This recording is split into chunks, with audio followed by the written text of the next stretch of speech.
Ilaa Waaqayyoon kallattiiwwan sadiin karaalee sadiin nu qoruu danda'a. Tokkoffaadha.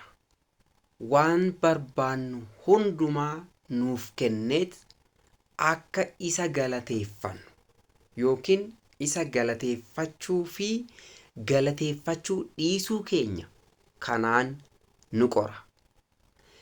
Lammaffaadha.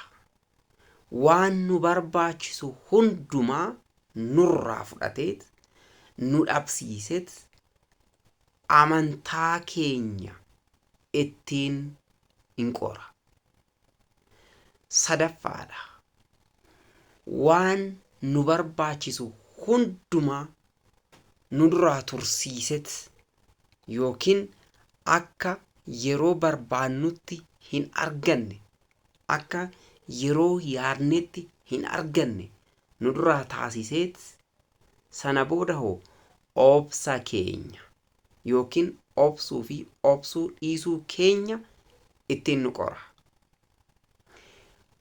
Ilaa waan tokko hin dagatinaa. Waaqayyoon addunyaa kana uumee tottolchee sirreessee kan qopheesse guyyoota 6 keessatti. Jireenya tokkoon keenyaa sirreessuudhaaf garuu yeroo itti fudhatu. Kanaafuu qormaanni biyya lafaa irratti nutti cimuu danda'a. Garuu badhaasni Waaqayyo biraa nuuf kennamu caalmaa qaba waan ta'eef, olaanaadha waan ta'eef abdii hin kutatinaa.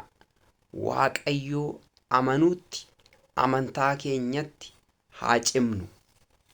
Waaqayyoon waa hunda danda'a waan ta'eef jireenya keenya ijaaruudhaaf inni yeroo itti fudhatu.